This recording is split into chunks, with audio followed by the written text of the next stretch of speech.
What's up, y'all? It's your girl Sakina and I'm back for another review. This is my review for Ready to Love. This is season 4, the reunion special part 2. As y'all can see, I do not have my little special guest within this video as of now. He is in the living room with his sister and hopefully he stays there because, baby, he was all up and through my grown-up hip-hop review. I had no idea he was doing half of the stuff he was doing while he was behind me until I started editing the video. But, I mean, look, like I said, I am a seasonal mother, okay? Auntie Bean is in full effect. So when the 2-year-old is kicking and screaming, baby, just come in here.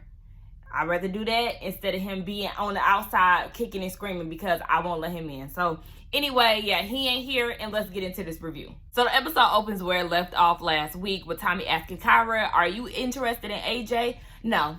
She said her heart was in it when it came down to AJ, and he knows that.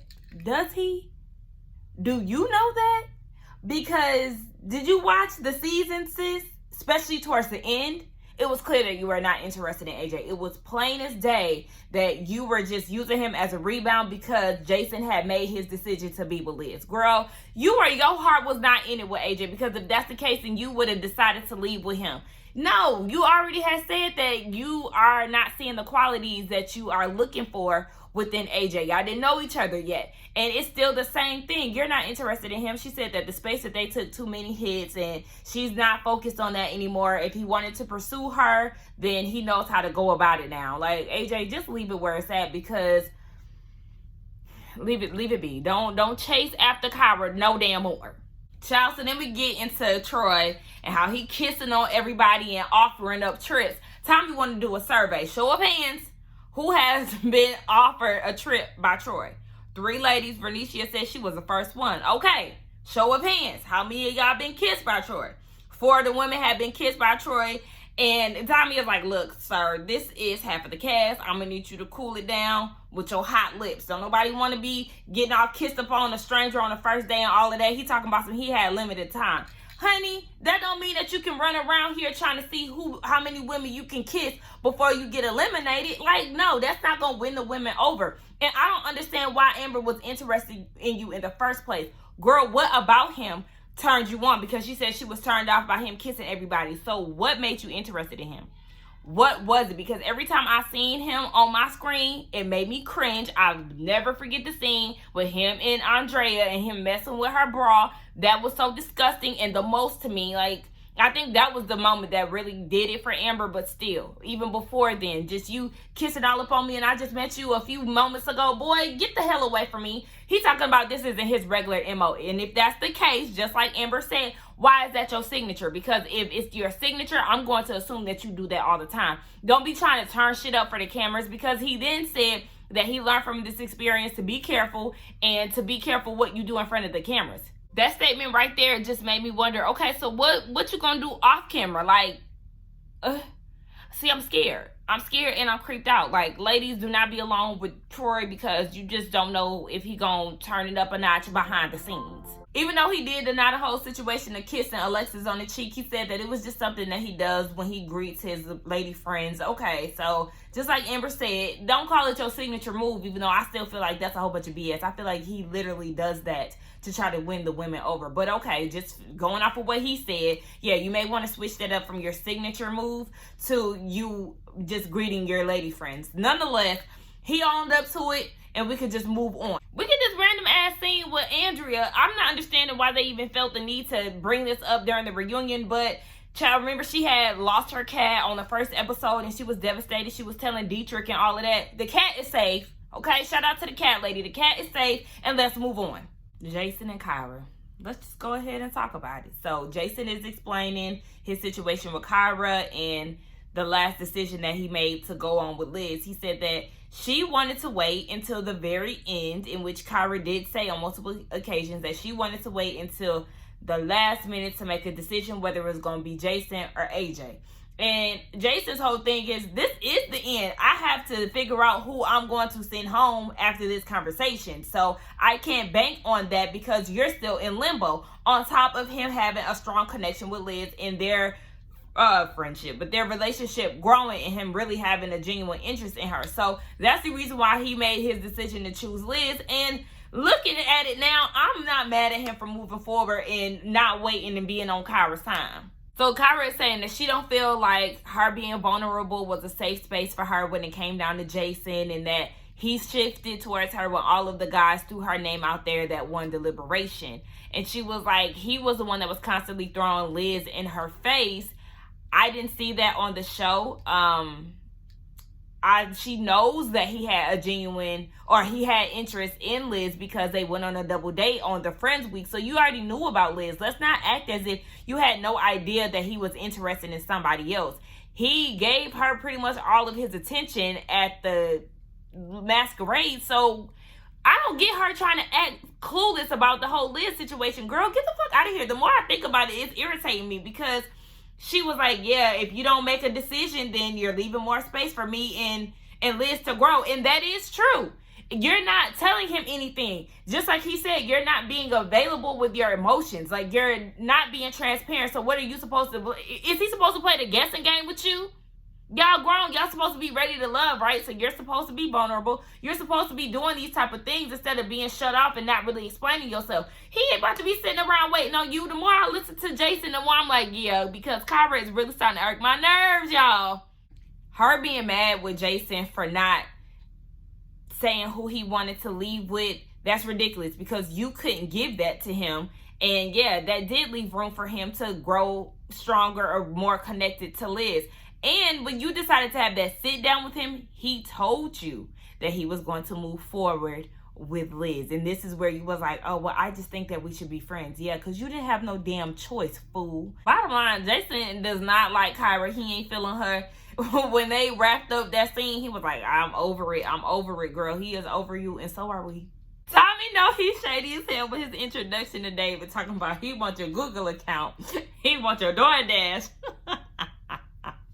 The whole password situation. David, you're full of shit. You definitely wanted the passwords. He said it's the marriage that he really wants. It's the heart. But baby, you also want them passcodes too. So let's not act as if that's not something that is important to you. Look, if that's what you want to do, then you can do it, because there's people that will follow suit with the whole, okay, yes, we share passcodes. There are relationships where people do know their significant other's information. So if that's you, if you're part of that club, then stand firm in that. But don't try to change it just because you don't want to be under scrutiny, or you don't want people to be coming for you. Like, stand firm in your words. You said what you said, and that's that. Maybe was trying to come from a standpoint of marriage, and by show of hands, majority of the people within the cast said that they would share their passwords with their significant other. Within a relationship, no.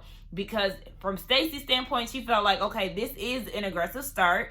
This is a little something that's too much, because if we're starting to get to know each other and trying to build a relationship, and you telling me what you need off the bat, that is something that's kind of like, whoa, okay, I don't think I want to go down this road. But David was saying, no, we are trying to build the trust. So he agreed with her on that. Like, yeah, we are trying to build to marriage, build the relationship. And within that process, we're going to gain trust.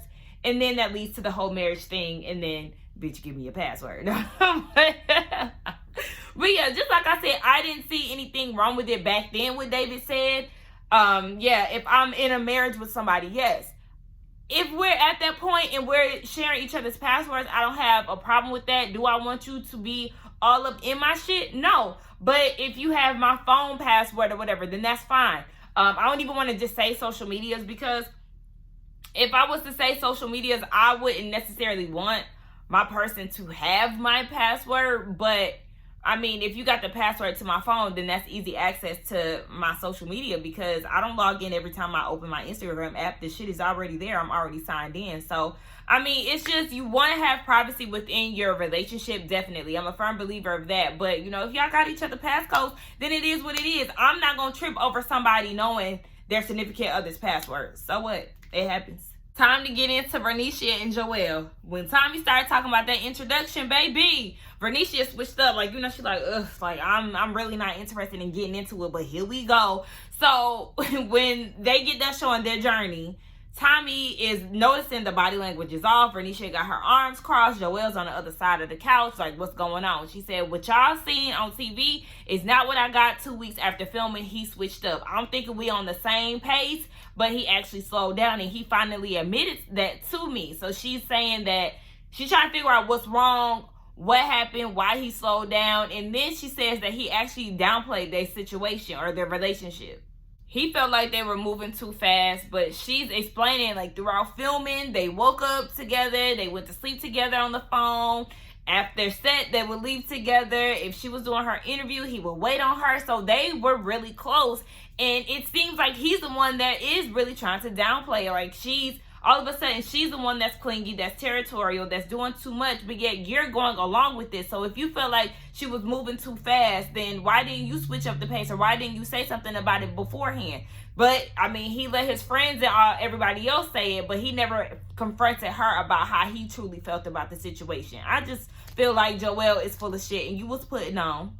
She was saying that Joelle spent a lot of time trying to get to know everybody else, because he said that he did get all of the ladies' numbers with the exception of Andrea and Ida. So he was too busy trying to be friendly with everybody and neglecting her in the midst of it all. Trust me, Vernicia, I understand that all too well, okay? When somebody is trying to please others and forget about you, baby, it make you want to fight somebody. Nonetheless, yes, as she said, word on the street is he is dating Stacy, because Stacy had asked if he have a girlfriend, and he said no, because the cast is the ones who are telling her that him and Stacy have some type of, I don't know, canoodling. We don't know, allegedly. Did I say that Stacy was his girlfriend? Stacy asked him, did he have a girlfriend? Child, look, I'm sitting here writing my own stories. I had just thought about what I said. But yeah, she asked if he had a girlfriend, and she thought that Joelle was fair game, because he said no, he doesn't have a girlfriend, and that they're taking their time. So Vernicia felt some type of way about that, because they had already had a conversation where he said that he had no desire to speak to anybody else.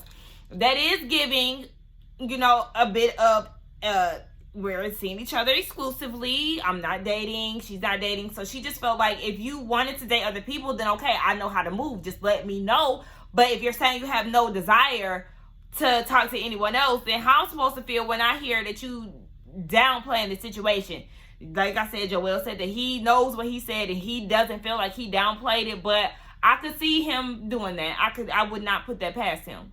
Stacy said it ain't true, and I don't know. I don't know about her either, because Vernicia said that she was crossing boundaries. She had her hand on Joelle's chest, and she said she don't recall. Joelle said that he don't recall, but I don't know. But then again, I am looking at Vernicia like, okay, you is a little territorial. This is where we started to really see her territorial side come out, because when Joelle was explaining how he didn't want her spending the night yet and all of that, he felt like that was dictating. I don't feel like that. I feel like if she threw it out there, okay, she threw it out there. It's up to you to say yes or no. But I don't know what the context was necessarily, but he looked at it like she was being a dictator. Okay, I don't feel that way, but whatever. And then he used another example about how his mother-in-law had passed away, and Amber reached out to him and said, hey, if you need anything, just let me know, even if it's to go get something to eat. And Vernicia said that she would feel some type of way if they were to go alone. And Vernicia is looking like, really? I said that since when? And Amber said, yeah, you definitely would have felt some type of way. You told me that you would have felt some type of way had it been just the two of us. Her and Joelle they don't have an official title. So I don't think that she should go out and say that publicly. I mean, not publicly, but like say that out where it does give territorial vibes, especially if this is not somebody that you're officially locked in with. And then it kind of just makes me wonder, Amber, what are you doing here? Are you using this as a way to get in with Joelle? Why are you offering to go out to eat with him? Especially if you know that he is trying to build a relationship with Vernicia. Like, I understand it probably was a nice gesture, but we're dealing with Amber, who has the 3D snake on her dress, so you can't put anything past her. But I don't know. I'm giving a lot of people the side eye right now. Vernicia feels like Joelle isn't being open and honest about how he feels. If he hears something, instead of going to her directly about it, he'll just like shy away, or he'll treat her different. And I could believe that. I could totally believe that he does that because of the whole Kyra, I picked Kyra situation. You had an issue with the conversation that y'all had. So instead of talking to her about it, You tried to go and pull a slick move and just pull Kyra's name out the air because of one miscommunication. So see, that's why I can't be fully on Joelle's side, because I know he full of shit. And if he's upset, then he just gonna do something to be spiteful anyway. So you probably was letting Stacy be all up in your face and shit like that. Did y'all see Stacy's, this is random as hell, but did y'all see her lipstick when she had her segment with David? Who grandma lipstick she had? Because it was all glossy, metallic, gold. Girl, what was that? No fucking ma'am. And Vernicia, what are you wearing? You look like a sparkled out poison ivy with them sequence ass sleeves. It's just a hot ass mess. No ma'am. You know, I always got to get on the girls in their fashions. Let's move on. Child, now Joelle is hearing that Vernicia said she was going to slap somebody if she seen them talking to him. Baby. Y'all know what? Y'all just need to go ahead and wrap it up. It's not meant for y'all to be together. You know, I didn't see a strong chemistry between y'all in the first place. I'm thinking maybe there was a lot of backstage action going on with y'all that they wasn't showing on film. But like every time I seen y'all on camera, it was not giving me an explosive chemistry like the people was hyping it up to be anyway. Baby, just go ahead. I told y'all I was interested to see how this was gonna go. I thought that they could probably pull it together, even though we knew that Joelle had some shit with him. But no, y'all just don't need to be together, because yeah, sis is territorial. He full of shit. People be lying. I don't know who to trust within this little situation between the two of them, baby. Let's just go ahead and go y'all separate ways. Now, Vernicia did say that with the whole slapping thing, that Joelle hears things and runs with the narrative. Now, one can say the same thing about you, Vernicia, because you thought that he was messing with Stacy per the cast, and you ran with it. I mean, you did apologize if it wasn't true, but I mean, that was the story that you was running with. But we don't know if it's true or not. I mean, like I said, I don't put nothing past Stacy. That's just the vibe that I get from her. She never sat right with me in my spirit. Something about Stacy just never sat right with me. So I don't put shit past her or Amber. It's Dietrich trying to get them back together backstage. Boy, if you don't go sit down somewhere, Dietrich, we don't need your commentary. We don't need your begging and pleading for Vernicia and Joelle to be back together, baby. No, just like she said, I ain't never have to chase no man. Girl, you beautiful. That thing is thangin' back there. Your personality seemed calm, cool, and collected. Girl, go ahead and move on. Matter of fact, call up that ex, because he can get it. So, y'all, I seen the ice cream truck. The kids already outside. I said, you know what? Look, let me run outside real quick so we can get us some ice cream. Child, I ain't had no ice cream, but an ice cream in a long time. So, yeah, I had to go and jump on that. So, yes, I will be eating my firecracker during the rest of this review. Nonetheless, we get into the David and Liz segment. Honey, when I tell you David was cringing watching his process and how he was acting a damn fool down on that last scene before he got sent home, Tommy was like, hold on, wait. I gotta side with Liz. It definitely looked like he was trying to leave to prevent from being fired. What the hell was that about? So David wanted to explain himself, and he's saying that Liz shared with him early on that she's had relationship with men, and when they get close, or when she gets close to them, they tend to run away, and he didn't want to be one of those. So if that's the case, why didn't you try to distance yourself from her early on within the process? No, your ass was still butthurt because she was kissing on Jason and you wasn't getting the same tongue action. So it really just gave me the sense that David was acting as if Liz was damaged goods since she kissed Jason. And I just feel like all of that shit that he was trying to explain did not justify his actions. The whole did you kiss Jason situation. David, you a lie. You a dirty lie. You know damn well you asked Liz, did she kiss Jason again? Because you felt some type of way about it. And you admitted that in your confessional on that episode. You said that you felt some type of way. So I don't understand why you're trying to make it seem like you commend her for keeping it real with you and all of that. Yeah, you may commend her for keeping it real and not having to hear from somebody else. But you still feel some type of way because there was another man that got something that you wanted. And all of a sudden you don't want her because, again, she's damaged goods. David said the reason why he reacted the way he did the day that he was going to go home was because Liz called him on some "so I heard" type of shit that David didn't put her on his top. Which is another lie, especially based off of Liz's reaction. Like, boy, bye. I ain't never say no shit like that. And I believe her. You didn't want to be embarrassed on TV, even though you end up showing your entire ass and embarrassing yourself. I don't understand why he keep lying. And then Tommy said, okay, well, when it came down to Stacy and Andrea, you sent them home and they left with grace. But when you went home, you showed your ass and you acted out. Now, I did need Tommy to give David a little more action, the same action that he gave, oh boy, Thick Tongue, because he showed his ass. He was disrespectful. He was interrupting her. He didn't allow her to speak. And I don't feel like he gave him enough energy that he gave Ron. Yes, Ron was disrespectful, but so was David. David was just as disrespectful, if you ask me. He ended up apologizing. I mean, you didn't own up to anything, so okay. But Liz accepted. And it was an awkward ass hug that he tried to give her. That anytime you hug somebody and y'all not on like opposite shoulders, but y'all come together for like this weird face-to-face type of hug, it's always awkward to me. And it was kind of similar to how he tried to lean in and give her a kiss, whatever the hell he tried to do when she was trying to send him home and she dodged it. It gave me the same cringy vibes. Like, David, I'm gonna need you to stop trying to run up on people because you never land and it's always uncomfortable. Liz and Jason, child, they still together. There's no need to go really too much into it because we pretty much figured that. Liz said for her, what did it for Jason is his spirituality, his honesty, his great communication, and what did it for him was the fact that she allowed him to pursue her. He said a lot of times he's ran into women who really don't know how to be pursued, who say they want to be pursued but don't know how. I said, Kyra, is that you?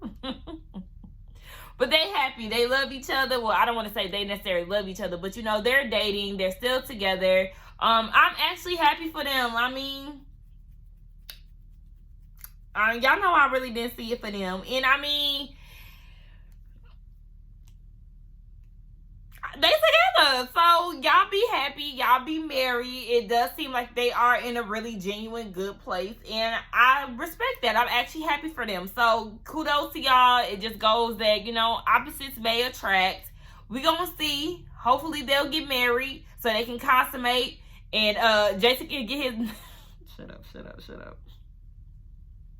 That build-up released, okay? Because she said, no, they ain't intimate. But they kiss, they cuddle, they do those type of things. And he said that he wasn't going to disrespect her boundaries. And I actually admire that. I love the fact that he doesn't set himself up for a letdown. Because, baby, me personally, when I tell you I've came across some guys who would definitely try to test their limits. No, sir. I told you it wasn't going down, and I meant what I said. I'm not that girl who gonna tell you, no, we not doing that tonight, and then we end up doing that. No, if I say we not doing that tonight, then we not doing it. Period. Listen, my willpower is on a whole nother level, okay? I can do it, so don't try me. But this ain't about me, girl, but this is about Liz and Jason. So yeah, I like the fact that he does respect her boundaries, and he doesn't try to cross them. Kudos to Jason for that. They together. They a good Christian couple, and y'all do the damn thing. I think that they would be, I think they would be like the standard for Ready to Love from this point on. Y'all know I didn't see season 1. Season 2, child, I can't even tell you if anybody made it. No, it was like 2 couples out of that season, and it was a hot ass mess, child. Yeah, now that I think about it, Alexis and that gray hair guy, no.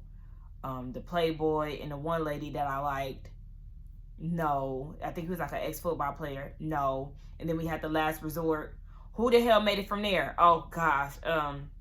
Oh no. And then like Mario and that other girl, because remember, was it Tangi? That was season 2. They didn't make it, and then he ended up being with old girl. Can't remember her name right now. Ugh. Last year, who made it from last year? That's like still together. I can't think of anybody from The Last Resort, and then you got them. So, I mean, y'all ain't come here for all that whole breakdown, but I was just thinking about all the people that actually stayed together from this show. But I think that everybody is going to try to model Liz and Jason, even though we didn't see it for them in the beginning. They showed to stand the test of time. So, shout out to them, like I said before. The remaining of the show was really them trying to figure out who's still ready to love and all of that. You know, we don't really care too much about that. But they are moving on to DC. They are going further north. So I'm excited to see that because, baby, I heard that's where all the niggas at. Everybody always tells me that there's a lot of good men in DC. I said, okay, because I've been trying to make my way to Chocolate City. So I'm interested to see who is ready to love up there. But did y'all see Troy basically begging to be on season 5. I said, we don't need to see you in DC talking about some he'll fly up there. Go on somewhere, Mr. Mono. Don't nobody want you kissing all up on them up there. Like, ugh. Anyway, I really did enjoy the season. I do feel like the casting should have been better, but I said that on my season finale review. So let's see what DC brings. Don't forget to like, comment, and subscribe, and I will see y'all in the next season in DC. Bye.